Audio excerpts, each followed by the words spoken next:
Alors, est-ce que le RGPD peut disparaître? On m'a posé une question super intéressante récemment, liée en fait à l'organisation globale des normes. C'est-à-dire comment est-ce que les normes interagissent entre elles, les normes de droit interagissent entre elles, et quelle est la place du RGPD. Alors vous allez comprendre pourquoi. Donc la question qui m'a été posée, c'était de savoir si en fait une réglementation nationale, par exemple je sais pas, un pays européen, l'Allemagne ou la France ou un autre pays, pourrait en fait créer une règle spécifique qui, entre guillemets, annulerait le RGPD ou, disons, mettrait en cause, en fait, l'ensemble des principes qui ont été mis en œuvre. La réponse est absolument non, pour une raison qui est très simple. C'est vraiment lié à la structure du fonctionnement juridique. Alors, je vous explique. En fait, imaginez une pyramide. Alors, c'est sûr que dès qu'on parle de pyramide, et de manière globale, c'est une image assez mauvaise, mais en fait, les normes de droit sont structurées de manière pyramidale. Alors, ce que je veux dire par là, c'est-à-dire qu'on a en haut de la pyramide les normes les plus fortes.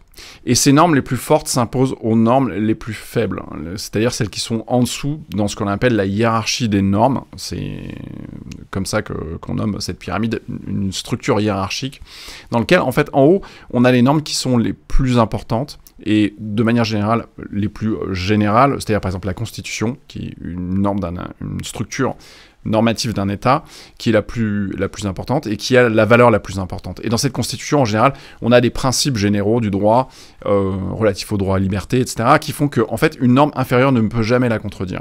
Et cette organisation, c'est une structure qui est géniale d'un point de vue intellectuel.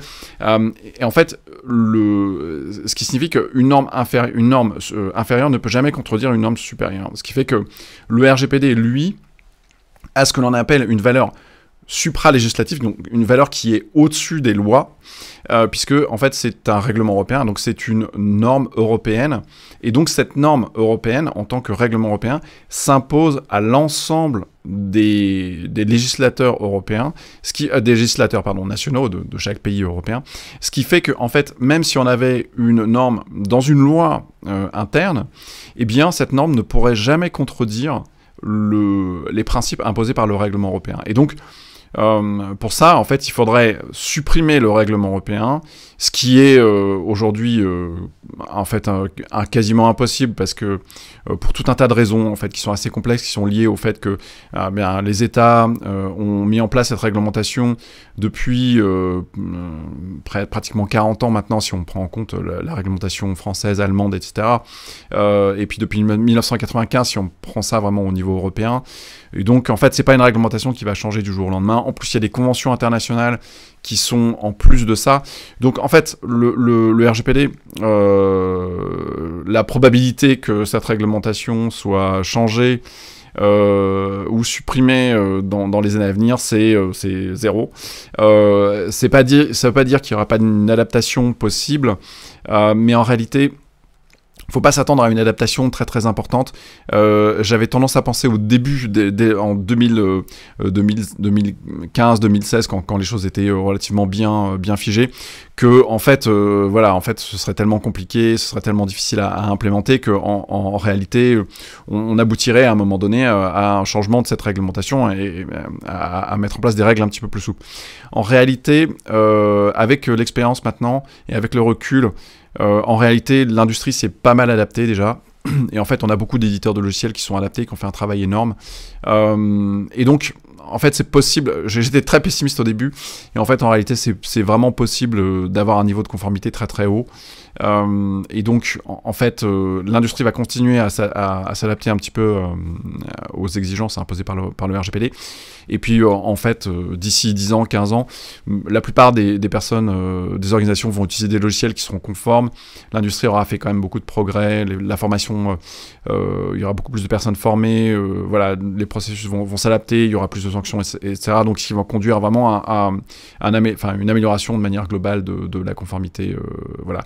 Donc, en fait, il n'y aura pas de changement très très important de ce côté-là. Donc voilà. Donc, si vous espériez que voilà, il y aurait un allègement très profond de la réglementation, non, ça va pas arriver.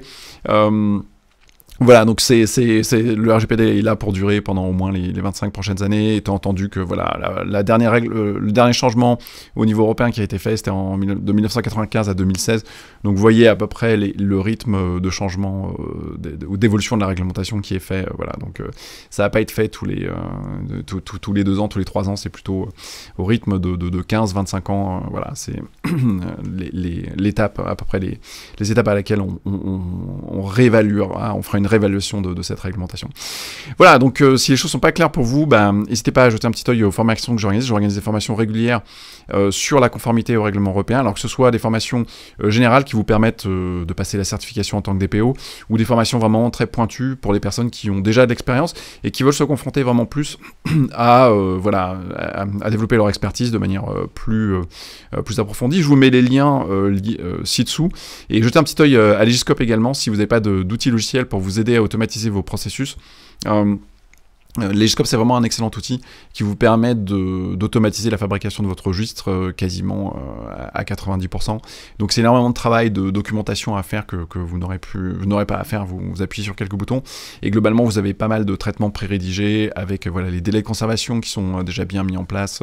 Et voilà, on a fait tout un travail de réflexion par rapport à ça. Donc jetez un œil, voilà, si vous connaissez pas cette solution, jetez un petit œil dessus, ça vous permettra de voir comment éventuellement ça peut vous aider. Voilà, et si vous n'êtes pas déjà abonné à la chaîne, profitez-en pour vous inscrire, et j'espère vous retrouver à bientôt. Ciao, ciao!